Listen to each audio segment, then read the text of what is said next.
कर्म योग का गूढ़ ज्ञान अर्जुन को दिया भगवान, संकल्प शक्ति जगाई फिर जीवन का समझाया ज्ञान।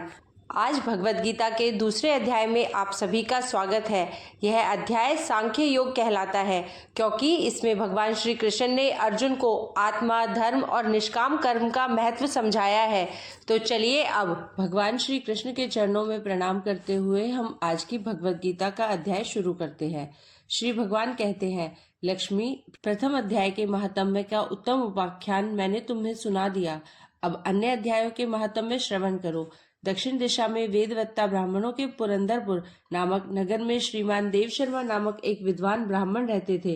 वे अतिथियों के पूजक, स्वाध्यायशील, वेद शास्त्रों के विशेषज्ञ, यज्ञों का अनुष्ठान करने वाले और तपस्वियों के सदा ही प्रिय थे। उन्होंने उत्तम द्रव्यों के द्वारा अग्नि में हवन करके दीर्घकाल तक देवताओं को तृप्त किया, किंतु उन धर्मात्मा ब्राह्मण को कभी सदा रहने वाली शांति न मिली। वे परम कल्याणमय तत्व का ज्ञान प्राप्त करने की इच्छा से प्रतिदिन प्रचुर सामग्रियों के द्वारा सत्य संकल्प वाले तपस्वियों की सेवा करने लगे। इस प्रकार शुभ आचरण करते हुए उन्हें बहुत समय बीत गया। तदनंतर एक दिन पृथ्वी पर उनके समक्ष एक त्यागी महात्मा प्रकट हुए। वे पूर्ण अनुभवी, आकांक्षा रहित, नासिका के अग्रभाग पर दृष्टि रखने वाले तथा शांत चित्त थे। निरंतर परमात्मा के चिंतन में संलग्न हो वे सदा आनंद विभोर रहते थे। देव शर्मा ने उन नित्य संतुष्ट तपस्वी को शुद्ध भाव से प्रणाम किया और पूछा, महात्मन, मुझे शांतिमय स्थिति कैसे प्राप्त होगी? तब उन आत्मज्ञानी संत ने देव शर्मा को सौपुर ग्राम के निवासी मित्रवान का, जो बकरियों का चरवाहा था, परिचय दिया और कहा, वही तुम्हें उपदेश देगा। यह सुनकर देव शर्मा ने महात्मा के चरणों की वंदना की और समृद्धिशाली सौपुर गांव में पहुंचकर उसके उत्तर भाग में एक विशाल वन देखा। उसी वन में नदी के किनारे एक शिला पर मित्रवान बैठा था। उसके नेत्र आनंद अतिरेक से निश्चल हो रहे थे। वह अपलक दृष्टि से देख रहा था। वह स्थान आपस का स्वाभाविक वैर छोड़कर एकत्रित हुए परस्पर विरोधी जंतुओं से घिरा था। वहां उद्यान में मंद मंद वायु चल रही थी। मृगों के झुंड शांत भाव से बैठे थे और मित्रवान दया से भरी हुई आनंदमय मनोहारिणी दृष्टि से पृथ्वी पर मानो अमृत छिड़क रहा था। इस रूप में उसे देखकर देव शर्मा का मन प्रसन्न हो गया। वे उत्सुक होकर बड़ी विनय के साथ मित्रवान के पास गए।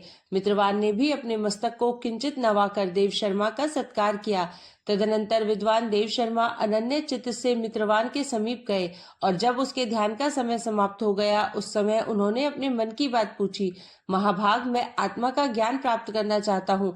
मेरे इस मनोरथ की पूर्ति के लिए मुझे किसी ऐसे उपाय का उपदेश कीजिए जिसके द्वारा सिद्धि प्राप्त हो चुकी हो। देव शर्मा की बात सुनकर मित्रवान ने एक क्षण तक कुछ विचार किया। उसके बाद इस प्रकार कहा, विद्वान, एक समय की बात है, मैं वन के भीतर बकरियों की रक्षा कर रहा था। इतने में ही एक भयंकर व्याघ्र पर मेरी दृष्टि पड़ी, जो मानो सबको ग्रस लेना चाहता था। मैं मृत्यु से डरता था, इसलिए व्याघ्र को आते देख बकरियों के झुंड को आगे करके वहां से भाग गया। किंतु एक बकरी तुरंत ही सारा भय छोड़कर नदी के किनारे उस बाघ के पास बेरोक टोक चली गई। फिर तो व्याघ्र भी द्वेष छोड़कर चुपचाप खड़ा हो गया। उसे इस अवस्था में देखकर बकरी बोली, व्याघ्र, तुम्हें तो अभिष्ट भोजन प्राप्त हुआ है। मेरे शरीर से मांस निकालकर प्रेम पूर्वक खाओ ना। तुम इतनी देर से खड़े क्यों हो? तुम्हारे मन में मुझे खाने का विचार क्यों नहीं हो रहा है? व्याघ्र बोला, बकरी, इस स्थान पर आते ही मेरे मन से द्वेष का भाव निकल गया। भूख प्यास भी मिट गई, इसलिए पास आने पर भी अब मैं तुझे खाना नहीं चाहता। व्याघ्र के यों कहने पर बकरी बोली, न जाने मैं कैसे निर्भय हो गई हूँ। इसमें क्या कारण हो सकता है? यदि तुम जानते हो तो बताओ। यह सुनकर व्याघ्र ने कहा, मैं भी नहीं जानता। चलो सामने खड़े हुए इन महापुरुष से पूछे। ऐसा निश्चय करके वे दोनों वहां से चल दिए। उन दोनों के स्वभाव में यह विचित्र परिवर्तन देखकर मैं बहुत विस्मय में पड़ा। इतने में ही उन्होंने मुझसे ही आकर प्रश्न किया। वहां वृक्ष की शाखा पर एक वानर राज था। उन दोनों के साथ मैंने भी वानर राज से पूछा। विप्रवर, मेरे पूछने पर वानर राज ने आदर पूर्वक कहा, अजापाल, सुनो, इस विषय में मैं तुम्हें एक प्राचीन वृतांत सुनाता हूँ। यह सामने वन के भीतर जो बहुत बड़ा मंदिर है, उसकी ओर देखो। इसमें ब्रह्मा जी का स्थापित किया हुआ एक शिवलिंग है। पूर्व काल में यहाँ सुकर्मा नामक एक बुद्धिमान महात्मा रहते थे, जो तपस्या में संलग्न होकर इस मंदिर में उपासना करते थे। वे वन में से फूलों का संग्रह कर लाते और नदी के जल से पूजनीय भगवान शंकर को स्नान कराकर उन्हीं से उनकी पूजा किया करते थे। इस प्रकार आराधना का कार्य करते हुए सुकर्मा यहाँ निवास करते थे। बहुत समय के बाद उनके समीप किसी अतिथि का आगमन हुआ। सुकर्मा ने भोजन के लिए फल लाकर अतिथि को अर्पण किया और कहा, विद्वान, मैं केवल तत्व ज्ञान की इच्छा से भगवान शंकर की आराधना करता हूँ। आज इस आराधना का फल परिपक्व होकर मुझे मिल गया, क्योंकि इस समय आप जैसे महापुरुष ने मुझ पर अनुग्रह किया है। सुकर्मा के ये मधुर वचन सुनकर तपस्या के धनी महात्मा अतिथि को बड़ी प्रसन्नता हुई। उन्होंने एक शिलाखंड पर गीता का दूसरा अध्याय लिख दिया और ब्राह्मण को उसके पाठ एवं अभ्यास के लिए आज्ञा देते हुए कहा, ब्राह्मण, इससे तुम्हारा आत्मज्ञान संबंधी मनोरथ अपने आप सफल हो जाएगा। यह कहकर वे बुद्धिमान तपस्वी सुकर्मा के सामने ही उनके देखते देखते अंतर्ध्यान हो गए। सुकर्मा विस्मित होकर उनके आदेश के अनुसार निरंतर गीता के द्वितीय अध्याय का अभ्यास करने लगे। तदनंतर दीर्घ काल के पश्चात अंतःकरण शुद्ध होकर उन्हें आत्मज्ञान की प्राप्ति हुई। फिर वे जहाँ जहाँ गए वहाँ का तपोवन शांत हो गया। उनमें शीत, उष्ण और राग द्वेष की आदि की भावनाएं दूर हो गई। इतना ही नहीं, उन स्थानों में भूख प्यास का कष्ट भी जाता रहा तथा भय का सर्वथा अभाव हो गया। यह सब द्वितीय अध्याय का जप करने वाले सुकर्मा ब्राह्मण की तपस्या का ही प्रभाव समझो। मित्रवान कहता है, वानरराज के यो कहने पर मैं प्रसन्नता पूर्वक बकरी और बाघ के साथ उस मंदिर की ओर गया। वहां जाकर शिलाखंड पर लिखे हुए गीता के द्वितीय अध्याय को मैंने देखा और पढ़ा। उसी की आवृत्ति करने से मैंने तपस्या का पार पा लिया है। अतः भद्र पुरुष, तुम भी सदा द्वितीय अध्याय की ही आवृत्ति किया करो। ऐसा करने पर मुक्ति तुमसे दूर नहीं रहेगी। श्री भगवान कहते हैं, प्रिय मित्रवान के इस प्रकार आदेश देने पर देव शर्मा ने उनका पूजन किया। फिर उसे प्रणाम करके पुरंदरपुर की राह ली। वहां किसी देवालय में पूर्वोक्त आत्मज्ञानी महात्मा को पाकर उन्होंने यह सारा वृतांत निवेदन किया और सबसे पहले उन्हीं से द्वितीय अध्याय को पढ़ा। उनसे उपदेश पाकर शुद्ध अंतःकरण वाले देव शर्मा प्रतिदिन बड़ी श्रद्धा के साथ द्वितीय अध्याय का पाठ करने लगे। तब से उन्होंने अनवद्य अर्थात प्रशंसा के योग्य परम पद को प्राप्त कर लिया। लक्ष्मी, यह द्वितीय अध्याय का उपाख्यान कहा गया। दूसरे अध्याय का महात्म्य सुनने के बाद अब सुनते हैं दूसरा अध्याय। संजय बोले कि पूर्वोक्त प्रकार से करुणा करके व्याप्त और आंसुओं से पूर्ण तथा व्याकुल नेत्रों वाले शोक युक्त उस अर्जुन के प्रति भगवान मधुसूदन ने यह वचन कहा, हे अर्जुन, तुमको इस विषम स्थल में यह अज्ञान किस हेतु से प्राप्त हुआ? क्योंकि यह न तो श्रेष्ठ पुरुषों से आचरण किया गया है, न स्वर्ग को देने वाला है, न कीर्ति को करने वाला है। इसलिए हे अर्जुन, नपुंसकता को मत प्राप्त हो, यह तेरे योग्य नहीं है। हे परंतप, तुच्छ हृदय की दुर्बलता को त्याग कर युद्ध के लिए खड़ा हो। तब अर्जुन बोले कि हे मधुसूदन, मैं रणभूमि में भीष्म पितामह और द्रोणाचार्य के प्रति किस प्रकार बाणों से युद्ध करूंगा? क्योंकि हे अरिसुदन, वे दोनों ही पूजनीय हैं। इसलिए इन महानुभाव गुरुजनों को न मारकर इस लोक में भिक्षा का अन्न भी भोगना कल्याणकारक समझता हूँ। क्योंकि गुरुजनों को मारकर भी इस लोक में रुधिर से सने हुए अर्थ और कामरूप भोगों को ही तो भोगूंगा। और हम लोग यह भी नहीं जानते कि हमारे लिए क्या करना श्रेष्ठ है, अथवा यह भी नहीं जानते कि हम जीतेंगे या हमको वे जीतेंगे। और जिनको मारकर हम जीना भी नहीं चाहते, वे ही धृतराष्ट्र के पुत्र हमारे सामने खड़े हैं। इसलिए कायरता रूप दोष करके उपहत हुए स्वभाव वाला और धर्म के विषय में मोहित चित्त हुआ मैं आपसे पूछता हूँ, जो कुछ निश्चय किया हुआ कल्याणकारक साधन हो वह मेरे लिए कहिए। क्योंकि मैं आपका शिष्य हूँ, इसलिए आपके शरण हुए मेरे को शिक्षा दीजिए। क्योंकि भूमि में निष्कंटक धन धान्य संपन्न राज्य को और देवताओं के स्वामीपने को प्राप्त होकर भी मैं उस उपाय को नहीं देखता हूँ जो कि मेरे इंद्रियों के सुखाने वाले शोक को दूर कर सके। संजय बोले, हे राजन, निद्रा को जीतने वाले अर्जुन अंतर्यामी श्री कृष्ण महाराज के प्रति इस प्रकार कहकर फिर गोविंद भगवान से युद्ध नहीं करूंगा, ऐसे स्पष्ट कहकर चुप हो गए। उसके उपरांत हे भरतवंशी धृतराष्ट्र अंतर्यामी श्री कृष्ण महाराज ने, हे अर्जुन, तू ना शोक करने योग्यों के लिए शोक करता है और पंडितों के से वचनों को कहता है, परंतु पंडित जन जिनके प्राण चले गए हैं उनके लिए और जिनके प्राण नहीं गए हैं उनके लिए भी शोक नहीं करते हैं। क्योंकि आत्मा नित्य है, इसलिए शोक करना अयुक्त है। वास्तव में ना तो ऐसा ही है कि मैं किसी काल में नहीं था अथवा तू नहीं था अथवा ये राजा लोग नहीं थे, और ना ऐसा ही है कि इससे आगे हम सब नहीं रहेंगे। किंतु जैसे जीवात्मा की इस देह में कुमार, युवा और वृद्धावस्था होती है, वैसे ही अन्य शरीर की प्राप्ति होती है। उस विषय में धीर पुरुष नहीं मोहित होता है। अर्थात जैसे कुमार, युवा और जरावस्था रूप स्थूल शरीर का विकार अज्ञान से आत्मा में भासता है, वैसे ही एक शरीर से दूसरे शरीर को प्राप्त होना रूप सूक्ष्म शरीर का विकार भी अज्ञान से ही आत्मा में भासता है। इसलिए तत्व को जानने वाला धीर पुरुष इस विषय में मोहित नहीं होता है। हे कुंती पुत्र, सर्दी, गर्मी और सुख दुख को देने वाले इंद्रिय और विषयों के संयोग में तो क्षणभंगुर और अनित्य है। इसलिए हे भरतवंशी अर्जुन, उनको तू सहन कर, क्योंकि हे पुरुष श्रेष्ठ, दुख सुख को समान समझने वाले जिस धीर पुरुष को ये इंद्रियों के विषय व्याकुल नहीं कर सकते, वह मोक्ष के लिए योग्य होता है। और हे अर्जुन, असत वस्तु का तो अस्तित्व नहीं है और सत का अभाव नहीं है। इस प्रकार इन दोनों का ही तत्वज्ञानी पुरुषों द्वारा देखा गया है। इस न्याय के अनुसार नाश रहित तो उसको जान की जिससे यह संपूर्ण जगत व्याप्त है, क्योंकि इस अविनाशी का विनाश करने को कोई भी समर्थ नहीं है। और इस नाश रहित अप्रमेय नित्य स्वरूप जीवात्मा के ये सब शरीर नाशवान कहे गए हैं। इसलिए हे भरतवंशी अर्जुन, तू युद्ध कर। जो इस आत्मा को मारने वाला समझता है तथा जो इसको मरा मानता है, वे दोनों ही नहीं जानते हैं, क्योंकि यह आत्मा न मरता है और न मारा जाता है। यह आत्मा किसी काल में भी न जन्मता है और न मरता है, अथवा न यह आत्मा होकर के फिर होने वाला है, क्योंकि यह अजन्मा, नित्य, शाश्वत और पुरातन है। शरीर के नाश होने पर भी यह नाश नहीं होता है। हे पृथापुत्र अर्जुन, जो पुरुष इस आत्मा को नाश रहित, नित्य, अजन्मा और अव्यय जानता है, वह पुरुष कैसे किसको मरवाता है और कैसे किसको मारता है। और यदि तू कहे कि मैं तो शरीरों के वियोग का शोक करता हूँ, तो यह भी उचित नहीं है, क्योंकि जैसे मनुष्य पुराने वस्त्रों को त्याग कर दूसरे नए वस्त्रों को ग्रहण करता है, वैसे ही जीवात्मा पुराने शरीरों को त्याग कर दूसरे नए शरीरों को प्राप्त होता है। हे अर्जुन, इस आत्मा को शस्त्र आदि नहीं काट सकते हैं और इसको आग नहीं जला सकती और इसको जल गीला नहीं कर सकते हैं और वायु सुखा नहीं सकती है, क्योंकि यह आत्मा अच्छेद्य है। यह आत्मा अदाह्य, अल्केदित और अशोष्य है तथा यह आत्मा निसंदेह, नित्य, सर्वव्यापक, अचल, स्थिर रहने वाला और सनातन है। यह आत्मा अव्यक्त अर्थात इंद्रियों का अविषय और यह आत्मा अचिंत्य अर्थात मन का अविषय और यह आत्मा विकार रहित अर्थात न बदलने वाला कहा गया है। इससे हे अर्जुन, इस आत्मा को ऐसा जानकर तू शोक करने योग्य नहीं है, अर्थात तुझे शोक करना उचित नहीं है। यदि तू इसको सदा जन्मने और सदा मरने वाला माने तो भी हे अर्जुन, इस प्रकार शोक करने को योग्य नहीं है, क्योंकि ऐसा होने से तो जन्मने वाले को निश्चित मृत्यु और मरने वाले का निश्चित जन्म होना सिद्ध हुआ। इससे भी तू इस बिना उपाय वाले विषय में शोक करने को योग्य नहीं है।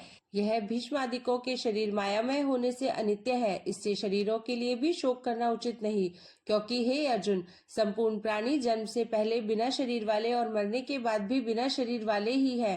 केवल बीच में ही शरीर वाले प्रतीत होते हैं, फिर उस विषय में क्या चिंता है। हे अर्जुन, यह आत्म तत्व बड़ा गहन है, इसलिए कोई महापुरुष ही इस आत्मा को आश्चर्य की जौ देखता है और वैसे ही दूसरा कोई महापुरुष ही इसे आश्चर्य की जौ इसके तत्व को कहता है और दूसरा कोई ही इस आत्मा को आश्चर्य की जौ सुनता है और कोई कोई सुनकर भी इस आत्मा को नहीं जानता। हे अर्जुन, यह आत्मा सबके शरीर में सदा ही अवध्य है, इसलिए संपूर्ण भूत प्राणियों के लिए तू शोक करने के योग्य नहीं है और अपने धर्म को देखकर भी तू भय करने को योग्य नहीं है, क्योंकि धर्मयुक्त युद्ध से बढ़कर दूसरा कोई कल्याणकारक कर्तव्य क्षत्रियों के लिए नहीं है। हे पार्थ, अपने आप प्राप्त हुए और खुले हुए स्वर्ग के द्वार रूप इस प्रकार के युद्ध को भाग्यवान क्षत्रिय लोग ही पाते हैं, और यदि तू इस धर्मयुक्त संग्राम को नहीं करेगा तो स्वधर्म को और कीर्ति को खोकर पाप को प्राप्त होगा और सब लोग तेरी बहुत काल तक रहने वाली अपकीर्ति को भी कथन करेंगे और वह अपकीर्ति माननीय पुरुष के लिए मरण से भी अधिक बुरी होती है और जिनके तू बहुत माननीय होकर भी अब तुच्छता को प्राप्त होगा, वे महारथी लोग तुझे भय के कारण युद्ध से उपराम हुआ मानेंगे और तेरे वैरी लोग तेरे सामर्थ्य की निंदा करते हुए बहुत से ना कहने योग्य वचनों को कहेंगे। फिर उससे अधिक दुख क्या होगा। इससे युद्ध करना तेरे लिए सब प्रकार से अच्छा है, क्योंकि या तो मरकर स्वर्ग को प्राप्त होगा अथवा जीतकर पृथ्वी को भोगेगा। इससे हे अर्जुन, युद्ध के लिए निश्चय वाला होकर खड़ा हो। यदि तुझे स्वर्ग तथा राज्य की इच्छा ना हो तो भी सुख दुख, लाभ हानि और जय पराजय को समान समझकर उसके उपरांत युद्ध के लिए तैयार हो। इस प्रकार युद्ध करने से तू पाप को प्राप्त नहीं होगा। हे पार्थ, यह बुद्धि तेरे लिए ज्ञान योग के विषय में कही गई और इसी को अब निष्काम कर्म योग के विषय में सुन। जिस बुद्धि से युक्त हुआ तू कर्मों के बंधन को अच्छी तरह से नाश करेगा। इस निष्काम कर्म योग में आरंभ का अर्थात बीज का नाश नहीं है और उल्टा फल रूप दोष भी नहीं होता है। इसलिए इस निष्काम कर्म योग रूप धर्म का थोड़ा भी साधन जन्म मृत्यु रूप महान भय से उद्धार कर देता है। हे अर्जुन, इस कल्याण मार्ग में निश्चयात्मक बुद्धि एक ही है और अज्ञानी सकामी पुरुषों की बुद्धियां बहुत भेदों वाली अनंत होती है।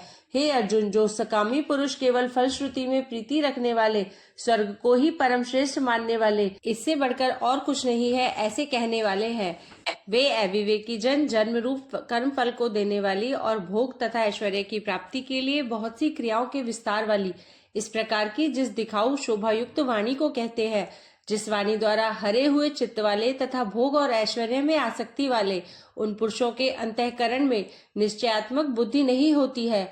हे अर्जुन, सब वेद तीनों गुणों के कार्य रूप संसार को विषय करने वाले अर्थात प्रकाश करने वाले हैं। इसीलिए तू असंसारी अर्थात निष्कामी और सुख दुख आदि द्वंद्वों से रहित नित्य वस्तु में स्थित तथा योग क्षेम को न चाहने वाला और आत्मपरायण हो। क्योंकि मनुष्य का सब ओर से परिपूर्ण जलाशय के प्राप्त होने पर छोटे जलाशय में जितना प्रयोजन रहता है, अच्छी प्रकार ब्रह्म को जानने वाले ब्राह्मण का भी सब वेदों में उतना ही प्रयोजन रहता है। अर्थात जैसे बड़े जलाशय के प्राप्त हो जाने पर जल के लिए छोटे जलाशयों की आवश्यकता नहीं रहती, वैसे ही ब्रह्मानंद की प्राप्ति होने पर आनंद के लिए वेदों की आवश्यकता नहीं रहती। इससे तेरा कर्म करने मात्र में ही अधिकार होवे, फल में कभी नहीं। और तू कर्मों के फल की वासना वाला भी मत हो तथा तेरी कर्म न करने में भी प्रीति न होवे।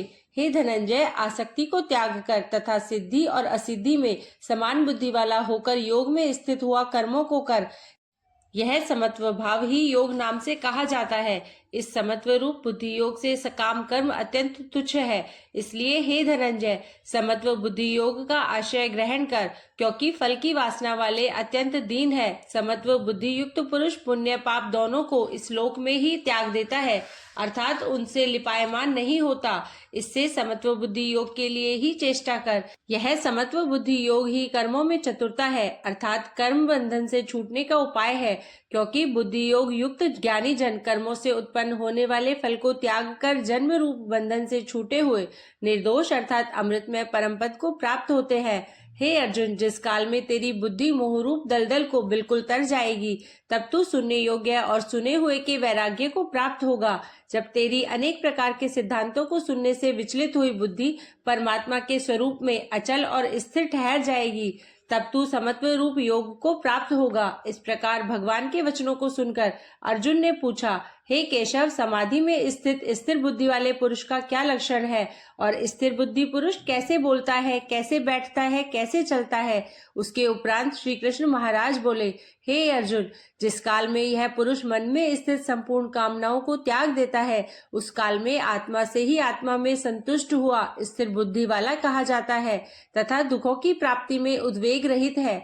मन जिसका और सुखों की प्राप्ति में दूर हो गई है स्पृहा जिसकी तथा नष्ट हो गए हैं राग, भय और क्रोध जिसके, ऐसा मुनि स्थिर बुद्धि कहा जाता है। जो पुरुष सर्वत्र स्नेह रहित हुआ, उन शुभ तथा अशुभ वस्तुओं को प्राप्त होकर न प्रसन्न होता है और न द्वेष करता है, उसकी बुद्धि स्थिर है। और कछुआ अपने अंगों को जैसे समेट लेता है, वैसे ही यह पुरुष जब सब ओर से अपनी इंद्रियों को इंद्रियों के विषयों से समेट लेता है, तब उसकी बुद्धि स्थिर होती है। यद्यपि इंद्रियों के द्वारा विषयों को न ग्रहण करने वाले पुरुष के भी केवल विषय तो निवृत्त हो जाते हैं, परंतु राग निवृत्त नहीं होता, और इस पुरुष का तो राग भी परमात्मा को साक्षात करके निवृत्त हो जाता है। और हे अर्जुन, जिससे कि यत्न करते हुए बुद्धिमान पुरुष के भी मन को यह प्रमथन स्वभाव वाली इंद्रियां बलात् हर लेती है।